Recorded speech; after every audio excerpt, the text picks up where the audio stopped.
하나님의 말씀 사도행전 18장 7절부터 11절의 말씀입니다. 사도행전 18장 7절부터 11절까지 우리 함께 읽겠습니다. 거기서 옮겨 하나님을 경외하는 디도 유스도라 하는 사람의 집에 들어가니 그 집은 회당 옆이라. 또 회당장 그리스도가 온 지방과 더불어 주를 믿으며 수많은 고린도 사람도 듣고 믿어 세례를 받더라. 밤에 주께서 환상 가운데 바울에게 말씀하시되 두려워하지 말며 침묵하지 말고 말하라. 내가 너와 함께 있음에 어떤 사람도 너를 대적하여 해롭게 할 자가 없을 것이니 이는 이 성중에 내 백성이 많음이라 하시더라. 1년 6개월을 머물며 그들 가운데서 하나님의 말씀을 가르치니라. 아멘. 고린도에서 전도하다라는 제목으로 말씀을 전하겠습니다. 고린도 전도 사역은 몇 가지 특징들을 가지고 있습니다. 사도 바울이 텐트 만드는 기술을 가지고 돈을 벌면서 전도를 했던 것이고요. 또 사도 바울이 전도할 때 특별히 능력이 사람의 말에 있는 것이 아니라 복음 안에 있다는 것을 강조하기 위해서 특별히 신경 써서 복음에 무엇을 더하거나 빼지 않고 그대로 전했던 곳이 바로 고린도였습니다. 그런데 고린도 전도 사역은 또 하나의 특징을 가지고 있었는데요. 바로 회당 중심 사역이 아니라 하우스 처치를 통해서 신자들의 집을 중심으로 교회가 세워진 그런 도시가 바로 고린도였습니다. 오늘은 바울의 고린도 지역 전도 사역을 보면서 오늘 우리가 살고 있는 이 포스트 모더니즘 서구 사회 속에서 어떻게 우리는 바울처럼 열정을 가지고 또 전략을 가지고 전도해야 되는지 몇 가지만 살펴보도록 하겠습니다. 자, 첫 번째로 공적인 사역이 막힐 때는 하우스 처치로 교회는 모두를 변경시켜서 계속해서 교회 사명을 감당해야 한다는 사실입니다. 코로나 때문에 공적인 예배가 중단되고 공적인 모임이 모일 수가 없는 그런 상황을 우리는 처음 느껴보지만 사실 교회 역사를 보면요, 교회는 항상 공적인 모임이 막힐 때가 많이 있었습니다. 코로나가 절대로 처음이 아니었습니다. 산헤드린이 예수의 이름으로 더 이상 전도하지 말라고 했을 때 솔로몬 행각에서 자주 모이던 공적인 모임은 즉각적으로 모임이 중단됐습니다. 헤롯이 유대인들을 기쁘게 하기 위해서 교회를 핍박하고 야고보를 칼로 죽이고 베드로까지 죽이려고 옥중에 가뒀을 때 교회의 공적인 모임은 위협을 당해서 마가의 집에서 예루살렘 교회는 모였습니다. 네로의 핍박으로부터 250년간 지속된 로마 제국의 기독교 핍박은 교회의 공적인 모든 모임들을 거의 로마 제국 안에 있는 모든 교회의 공적인 모임들을 불법시켜서 거의 불가능하게 만들었습니다. 영국 왕실이 개신교를 핍박하고 성공회를 만들어서 로마 카톨릭주의적인 예배 형식을 강요했을 때 청교도들의 설교는 중단되고 설교권을 박탈당하고 청교도들의 공적인 예배는 중단됐습니다. 그래서 그들은 네덜란드로 가거나 스위스 제네바로 가거나 영국에 남아있는 청교도들은 감옥에 갔습니다. 중국에서 공산당이 나타났을 때 중국 교회의 공적인 모임은 다 중단됐습니다.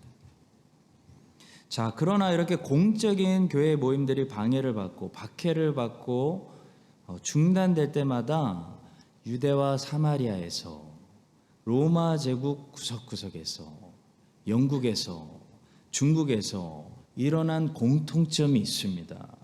그것은 공적인 교회 모임이 중단되었을 때 즉시 하우스 처치로 교회 모두를 변경시켜서 집에서 예배드리고 집에서 모이고 집에서 말씀을 공부하고 집에서 기도했다는 것입니다.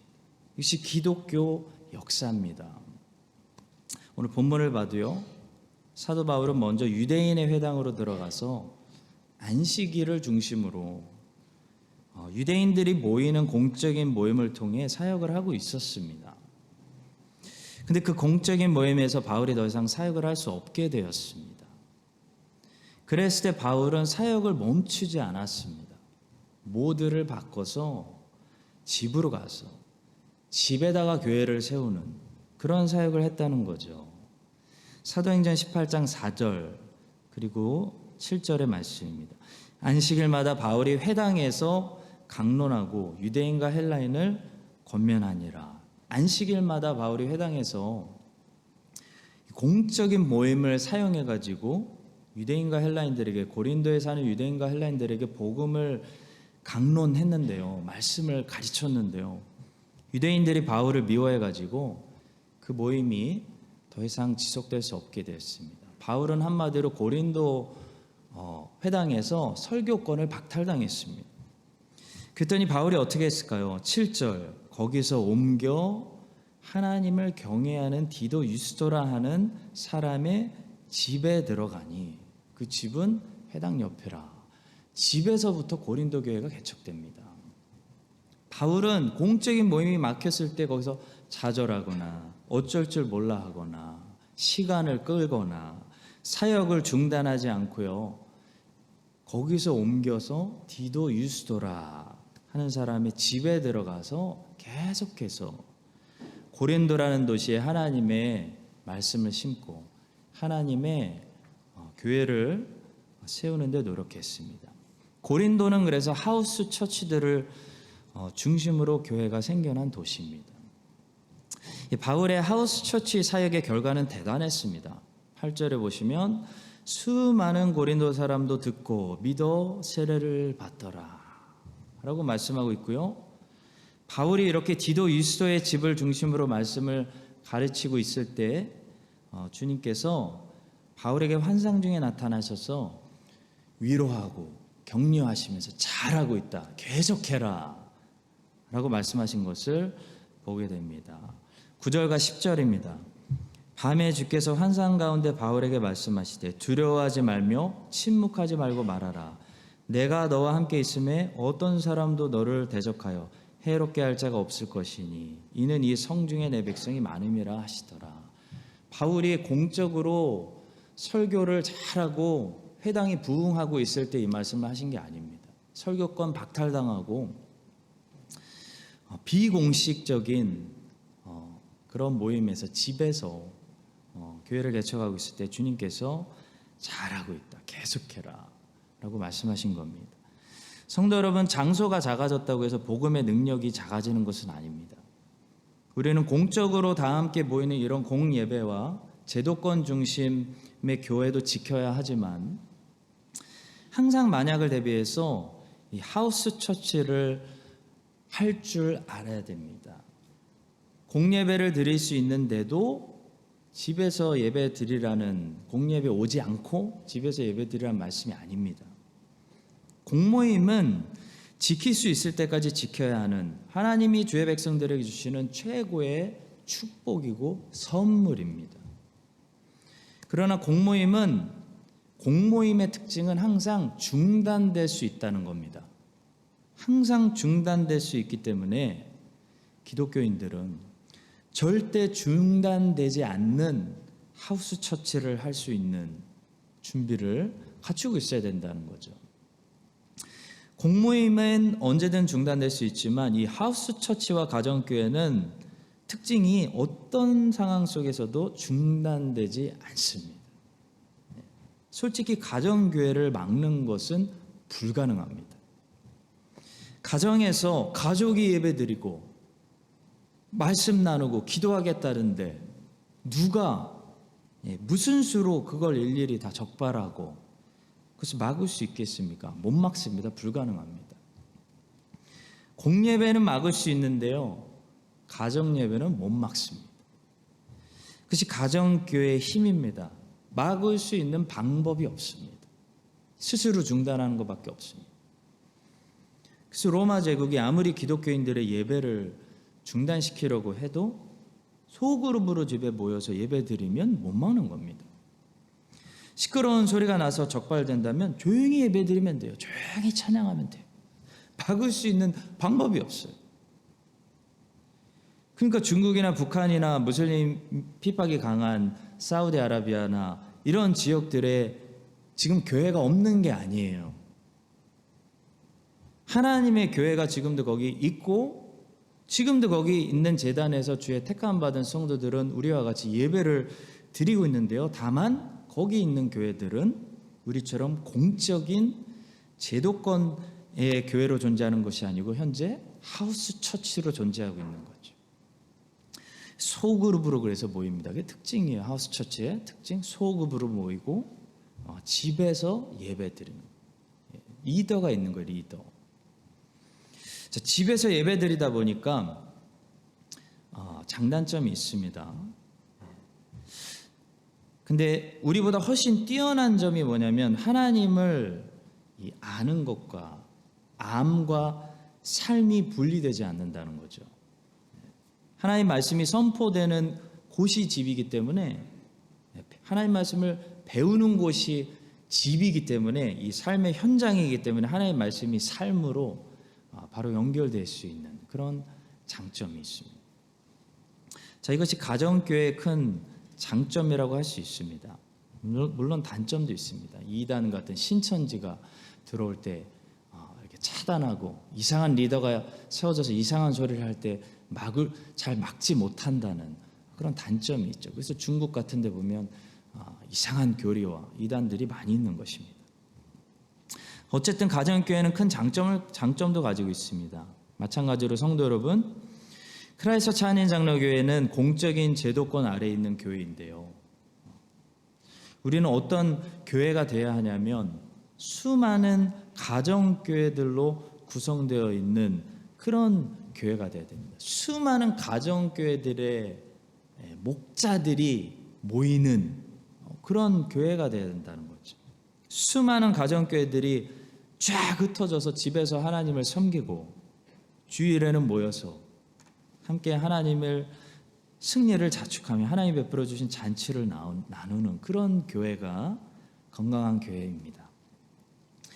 그런데 이 가정교회가 가능하려면 반드시 필요한 한 가지 조건이 있는데요. 바로 그 가정교회를 지도하고 말씀을 가르치고 인도할 수 있는 훈련된 지도자가 필요하다는 거죠. 제일 중요한 게 지도자예요. 소목자가 필요합니다.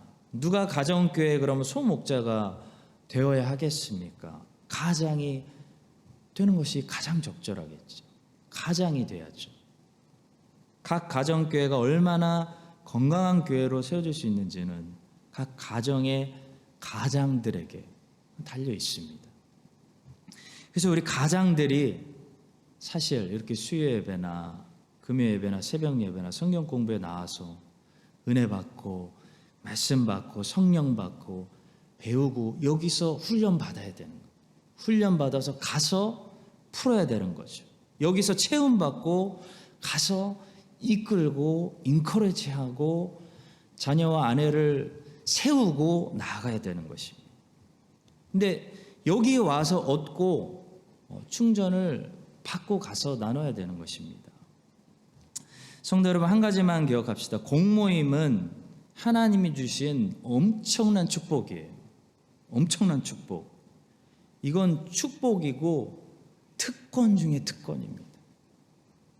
하나님이 기독교 역사의 모든 백성들에게 이런 특권을 주신 게 아니에요. 우리는 공모임, 공예배를 소중히 여기고 또 이민교회로서 교회 건물이 있어서 이 공모임을 매일 모일 수 있다는 걸 특권으로 여겨야 됩니다. 그래서 가능한 한 최대한 많이 모이고 지킬 수 있을 때까지 지켜야 됩니다. 예루살렘 사는 성도들이 8년 동안 지켰습니다. 8년 동안 특권을 누렸습니다. 그런 마음으로 매일 모였습니다. 모일 수 있을 때까지 모인 거죠. 근데 영원하진 않았어요.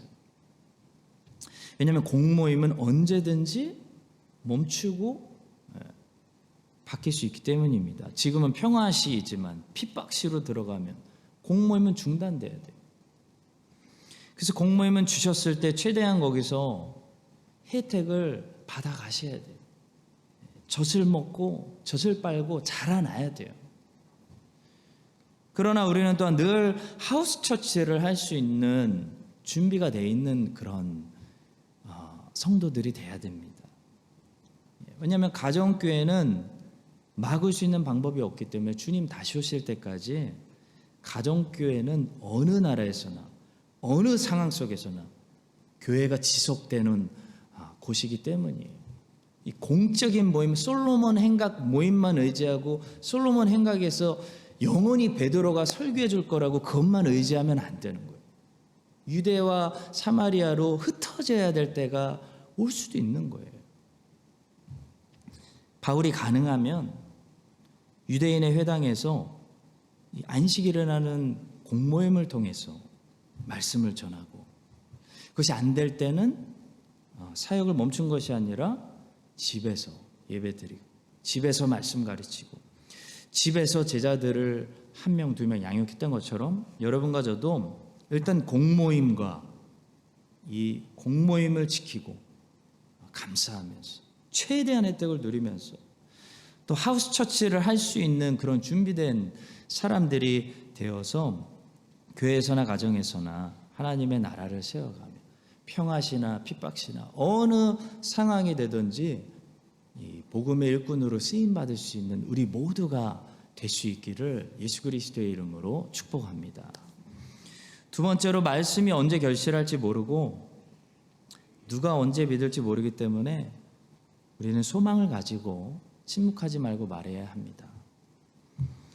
자, 본문 8절에 보니까요, 회당장 그리스보와 그의 가족들이 주를 영접하고 말씀을 믿었다 말씀합니다. 회당장 그리스보가 온 지방과 더불어 주를 믿으며 수많은 고린도 사람도 듣고 믿어 세례를 받더라. 고린도 전서에 보니까요, 이 사람은 바울에게 직접 세례까지 받은 그 몇 안 되는 사람이었습니다.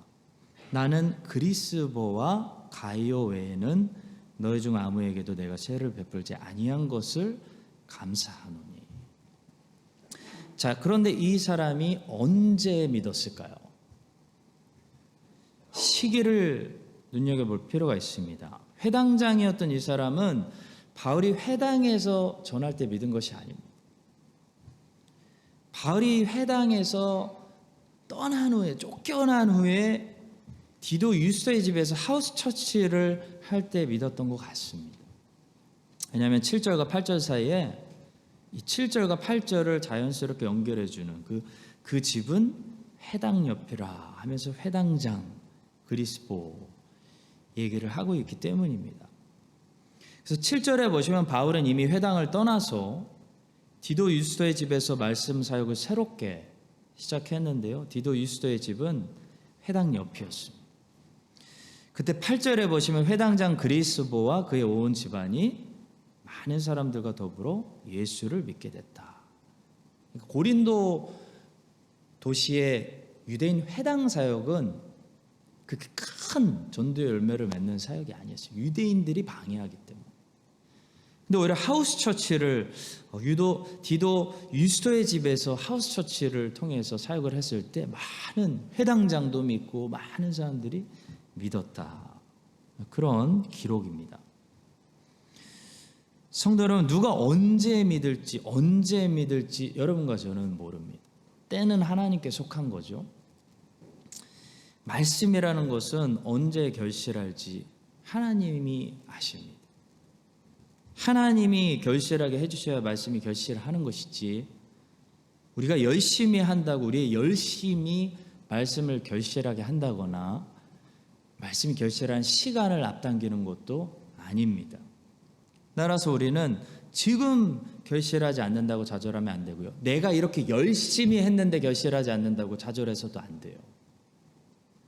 늘 소망을 가지고 하나님이 툭 성령께서 역사하시면은 결실할 수 있어라는 소망을 가지고 누가 언제 어떻게 결실할지 모르기 때문에 기도하면서 9절의 말씀처럼 침묵하지 말고 계속 말해야 돼요. 우리는 전하기만 하면 돼요.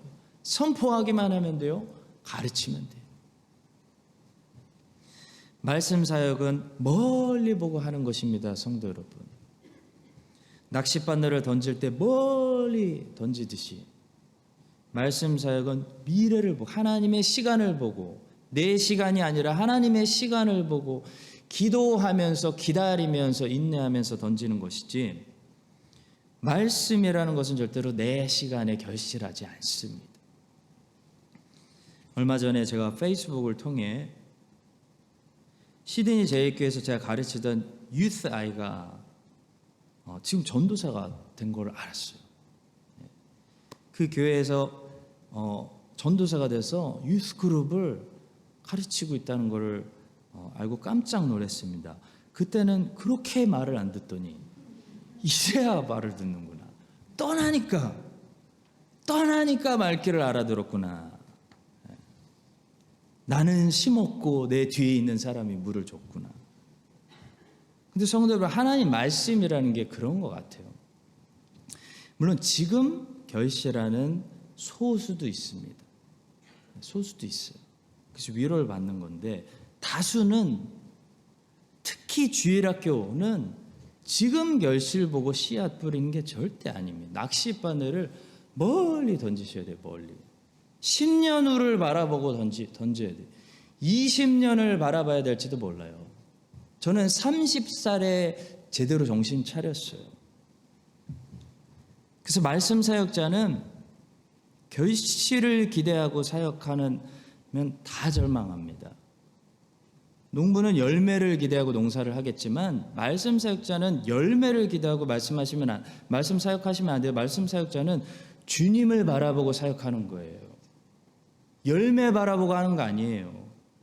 외양간 안에 송아지가 한 마리 없어도 말씀 사역자는 좌절하면 안 돼요. 왜냐하면 여호와로 말미암아 즐거워해야 되기 때문에. 말씀 사역자 누구예요? 하박국의 고백이에요. 말씀 사역자의 고백이에요. 외양간에 송아지가 한 마리도 없어요. 절망하지 않습니다. 여호와 때문에 즐거워하는 거예요. 그리스보는 바울이 회당에서 설교할 때, 복음 전할 때 뭔 말인지 감동이 안 왔어요. 근데 바울이 회당을 떠나니까 말씀이 결실한 거예요. 바울이 얼마나 기뻤겠습니까? 세례를 주면서. 많은 사람들 세례 안 줬습니다. 바울이 2명만 줬는데 고린도에서 너무 기뻐서 줬던 것 같아요. 말씀이 누구 안에서 언제 결실할지는 우리가 정하는 것도 아니고 우리의 노력대로 되는 것도 아니고 하나님의 은혜로 되는 것입니다. 구원은 하나님의 은혜로 되는 것입니다. 성령의 능력으로 중생하는 것입니다. 그래서 지금 열매 없다고 좌절하지 마시고, 우리 수요 예배 우리 교사분들도 많이 나오셨는데 멈추지 마시고 하박국처럼 외양간 안에 송아지 한 마리 없어도 9절 말씀, 너는 침묵하지 말고 말하라. 이 주님의 말씀 붙들고 우리 모든 교사분들, 허부장들, 교역자들, 우리 가장들, 언젠가 합당한 자들 안에서 말씀이 결실하게 해주시는 그 주님의 능력을 믿고 계속해서 말씀의 씨앗을 뿌리는 우리 크라이스트처치 한인장로교회 모든 말씀의 일꾼들 되시기를 주님의 이름으로 축복합니다.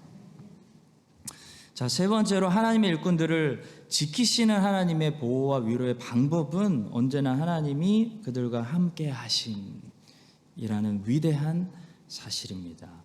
우리는 다른 방법으로 하나님의 보호하심을 기대할 때가 너무나 많습니다. 우리는 형통이라는 방법으로 나를 보호해 주기를 너무 원해요. 물론 하나님은 그렇게 하실 수도 있어요. 근데 최선의 방법은 아니에요. 하나님이 우리를 보호해 주시는 최선의 방법, 하나님이 우리를 위로해 주시는 최선의 방법은 형통이 아니에요. 하나님이 우리와 함께 하십니다. 바울도 하나님께서 여러 가지 방법으로 보호하셨어요. 로마 군대 천부장을 움직이고 감동시켜서 보호하실 때도 있었고요. 또 하나님께서 그 원주민들을, 무인도에 떨어질 때 원주민들의 마음을 감동시켜서 보호하실 때도 있었고요. 불쌍히 보이게 해가지고 하나님께서 자주 사용하시는 방법이죠. 어느 날 사람들이 우리를 불쌍히 봐요. 내가 그렇게 불쌍해 보이나 싶을 정도로 그 하나님이 불쌍히 보이게 해서 은혜를 베풀어 주시는 방법이죠. 또 하나님께서 실질적인 것을 사용하실 때도 있어요. 빌립보에서 바울의 로마 시민권을 사용하셔서 바울과 실라를 보호해 주셨어요. 하나님은 좋은 동역자들, 친구들을 붙여주셔서 바울을 위로해 주고 격려해 주실 때도 많이 있었어요. 그렇지만 하나님께서 바울을 최고로 보호하시는 최선의 방법, 바울에게 큰 위로를 주시는 최선의 방법은 그런 게 아니에요. 하나님께서 바울과 함께 해주시는 것이었어요. 10절의 말씀입니다. 내가 너와 함께 있음에 어떤 사람도 너를 대적하여 해롭게 할 자가 없을 것이니 이는 이 성중에 내 백성이 많음이라. 최선의 보호의 방법을 주시는 겁니다. 성도 여러분, 하나님께서 다른 방법들로 우리를 지키시고 위로하시는 것보다 하나님께서 우리와 함께 해주시는 그 매일 상황 속에 함께 해주시는 이것이 최선의 방법이고 보호이고 위로인 줄 믿으시기 바랍니다. 예수님께서 사도들을 지키시는 방법, 사도들을 격려하시는 방법은 예수님께서 그들을 떠나지 않으시고 그들과 함께 해주신다는 약속이었어요. 문제를 다 제거해 주시겠다는 것이 아니었어요. 마태복음 28장 20절 내가 너희에게 분부한 모든 것을 가르쳐 지키게 하라. 볼지어다 내가 세상 끝날까지 너희와 항상 함께 있으리라. 매일 항상 함께 하리라. 하나님이 예레미야를 어렸을 때 이 어린 아이를 예레미야를 부르시고 위로하시는, 내가 너를 말씀의 선지자로 세울 거야. 위로하시는 방법도 다른 게 아니었어요. 하나님이 예레미야와 함께 하시겠다. 예레미야 1장에서 2번 얘기합니다. 너는 그들 때문에 두려워하지 말라. 내가 너와 함께하여 너를 구원하리라. 나 여호와의 말이니라. 하나님이 우리가 잘 아는 것처럼 요셉을 지키시고 요셉을 위로하시는 방법도 하나님이 요셉의 모든 문제들을 빨리 없애주시는 게 아니었어요. 빨리 안 없어졌어요. 문제 속에서도 요셉을 떠나지 않으시고 요셉이 하나님을 돌아보면 언제나 찾을 수 있도록, 요셉이 어디서든지 하나님을 발견할 수 있도록 구덩이 속에도 함께 하시고 보디발의 집에서도 함께 하시고 감옥에서도 함께 해주시는 것이었습니다. 여호와께서 요셉과 함께 하심으로 그가 형통한 자가 되어 그의 주인 애굽 사람의 집에 있으니 여호와께서 요셉과 함께 하시고 그에게 인자를 더하사 간수장에게 은혜를 받게 하시며. 자, 따라서 요셉처럼 형통한 자가 되고 싶으면 문제 속에서 함께 하시는 하나님을 우리가 발견해야 됩니다. 찾아야 됩니다. 요셉과 언제나 함께 하시는 하나님을 구덩이 속에서 찾았어요. 보디발의 집에서도 찾았습니다. 감옥에서도 찾았습니다. 이게 다른 거예요. 구하라 그리하면 너에게 주실 것이요 찾으라 그리하면 찾아낼 것이요 문을 두드리라 그리하면 너에게 열릴 것이니 구하는 이 받을 것이요 찾는 이가 찾아낼 것이요 두드리는 이에게 열릴 것이니라. 여러분 생각해 보면 우리가 빠진 구덩이가 문제가 아니에요. 많은 사람들이 구덩이가 문제라고 생각하는데요, 그 구덩이 속에서 내가 하나님을 찾지 않는 것이 문제입니다. 요셉은 구덩이 속에서 하나님을 찾았어요. 두드렸어요. 찾았더니 구덩이 속에서도 함께 하시는 하나님을 발견했기 때문에 거기서도 위로받았고 격려받았고 힘을 냈고 하나님의 보호하심을 그냥 느낌이 아니라 실질적으로 경험했어요. 갑자기 죽이자고 했던 형들 마음이 한두 명이 막 감동해 와가지고 죽이지 말자. 컨버세이션이 바뀌어요. 요셉이 밑에서 기도하니까. 시편 23편 4절 말씀합니다. 내가 사망의 음침한 골짜기로 다닐지라도 해를 두려워하지 않을 것은 주께서 나와 함께 하심이라. 주의 지팡이와 막대기가 나를 안위하시나이다. 아멘. 이사야 41장 10절 두려워하지 말라 내가 너와 함께 함이라. 놀라지 말라 나는 너의 하나님이 됨이라. 내가 너를 굳세게 하리라. 참으로 너를 도와주리라. 참으로 나의 의로운 오른손으로 너를 붙들리라. 아멘. 혹시 구덩이에 빠지셨습니까? 구덩이에 빠지신 분들도 있을 것 같아요. 감옥에 갇히셨습니까? 보디발 밑에서 죽도록 노예처럼 일하게 되셨습니까? 성도 여러분, 장소 문제가 아니더라고요. 장소 문제가 아니에요. 그 상황이 문제 같죠? 상황 문제 아닙니다. 왜냐하면 인생은요, 상황이 다 비슷해요. 구덩이 하나 나오면 또 구덩이에요. 감옥에서 나오면 또 다른 감옥 기다리고, 인생은 비슷한 거예요.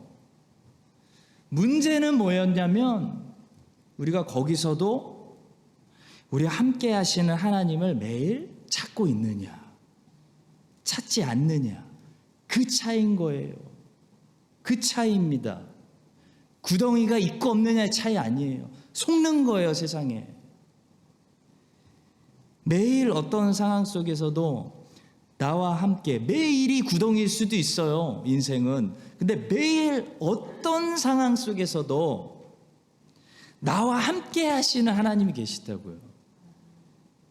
나와 함께 그 매일이라는 감옥 안에 들어오시는 하나님이 있기 때문에 그 하나님을 찾고 그 하나님과 내가 교제하고 그 하나님께 예배와 찬송드리기로 바울과 실라처럼 결단하고 그 하나님의 말씀대로 순종하고 그분의 나라와 그분의 뜻부터 늘 생각하고 늘 하나님의 나라, 먼저 하나님의 뜻, 그리고 말씀과 기도를 통해 늘 그분과 대화하고 그분과의 친밀함을 유지하기 위해서 세상으로부터 자신을 거룩하게 구별시키는 사람은요, 어느 상황을 걸어가도 거기서 세상이 이해하지 못하는 열매를 맺는 거예요. 왜냐하면 세상의 상황에 뿌리 내리고 있지 않기 때문이에요. 눈에 보이지는 않지만 상황에 뿌리가 있는 게 아니라 눈에 보이지 않지만 예수 그리스도 안에 뿌리를 내리고 있기 때문에 세상이 이해하지 못하는 열매를 맺는 거예요, 삶이. 기적을 맛보는 겁니다. 하나님의 선하심, 즐거움과 기쁨을 누릴 수 있는 것입니다. 놀라운 인생이 되는 것입니다. 하나님께서 바울에게 약속하신 것처럼 오늘 우리들에게 약속하십니다. 내가 너와 함께 있음에 어떤 사람도 너를 대적하여 해롭게 할 자가 없을 것이다.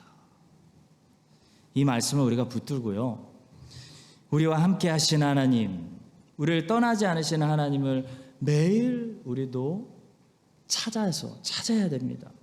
그분과의 접촉을 통해, 그분과의 연합과 교제를 통해서 매일 광야에서도 물이 마르지 않는 그런 풍성한 삶을 여러분과 제가 살 수 있기를 예수님의 이름으로 축복합니다. 마지막 네 번째로, 이 복음 전도자의 삶은 위대합니다. 지금 여기 이 상을 위해 전도하는 우리 상상을 초월하는 위대한 삶입니다. 복음 전도자의 삶, 크리스찬의 삶은 대단한 삶이에요. 본문 11절은 이렇게 말씀합니다.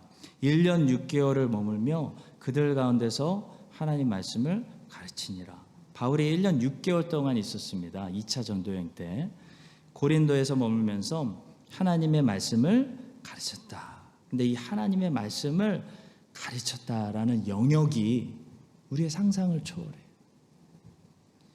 바울은 1년 6개월 동안 고린도에 머물면서 하나님 말씀을 가르쳤지만 겨우 고린도에만 말씀 사역을 한 게 아니에요.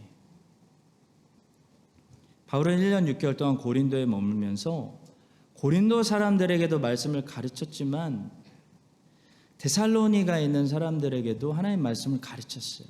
그 내용이 데살로니가 전서와 후서입니다. 또 미래 로마 교회로 파송될 브리스길라와 아굴라에게 가르쳤어요.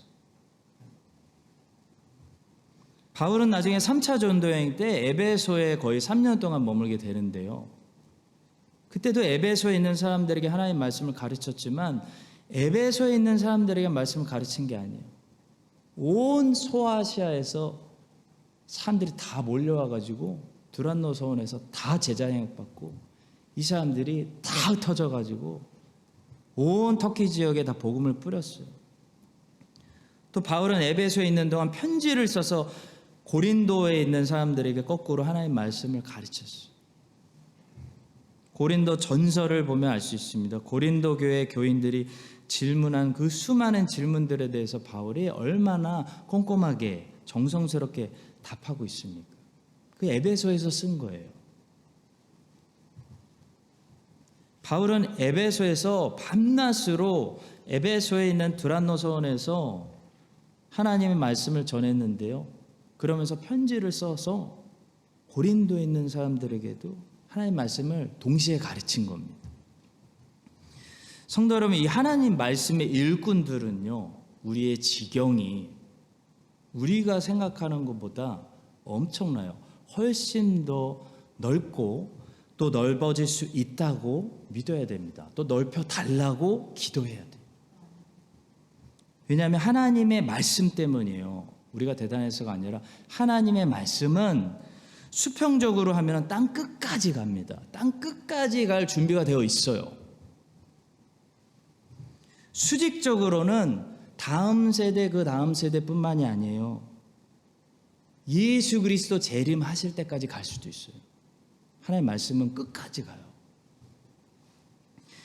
예를 들어 존 오웬 선생님이라는 17세기에 영국에 살았던 청교도 목사님이 있어요. 우리는 그분을 잘 알고 있는데 그분 우리를 전혀 몰라요. 17세기에 살았기 때문에. 그분이 당시 처했던 17세기 영국의 환경 엄청났습니다. 그분이 싸워야 했던 영적인 전쟁 장난 아니었어요. 그분이 목양해야 했던 그 세대의 수많은 양들, 그 하나님의 말씀으로 먹이는 것만 해도 인생이 부족하고 시간이 모자랄 지경입니다. 근데 그분은 그 일들을 충성스럽게 감당하시면서 책을 100권 이상 썼어요. 100권을 썼어요. 이상 썼어요. 그랬더니 그 가르침이 오늘날까지 남아가지고 세계를 초월하고 민족을 초월해서 수많은 사람들을 예수님의 제자로 양육하는 그런 도구로 쓰임받고 있는 것을 단적인 예로 보게 됩니다. 놀랍지 않으세요? 성도 여러분, 우리의 지경은 우리가 말씀 사역을 하잖아요. 우리의 지경은 우리가 상상하는 것보다 넓어질 수 있습니다. 왜냐하면 우리가 대단해서가 아니라 하나님 말씀이 우주 끝까지 갑니다. 저 세상 마지막 날을 넘어서 영원까지 가기 때문이에요. 하나님 말씀에는 제한이 없습니다. 그래서 말씀에 붙어 있는 사람은 마치 기차에 올라탄 사람처럼 기차가 가는 곳까지 땅끝까지 가는 겁니다. 이 세대와 다음 세대를 넘어서 세상 끝날까지 함께 말씀이 우리를 싣고 가요. 제가 분명히 거의 장담하는데 예수님 재림하실 때까지 칼빈의 목소리는 사라지지 않습니다. 스펄전의 설교는 사라지지 않을 거예요. 예수님 재림하실 때까지 누군가는 읽을 거예요. 매튜 헨리의 주석은 사라지지 않습니다. 누군가는 그 주석을 통해 설교하고 있을 거예요. 예수님 재림하실 때까지. 놀랍지 않습니까? 그 사람들이 대단해서가 아니에요. 그들이 철저하게 하나님 말씀에 충성스러운 종들이었기 때문입니다. 말씀의 일꾼들이었기 때문이에요. 사랑하는 성도 여러분, 하나님의 말씀은 땅끝까지 갈 준비가 되어 있습니다.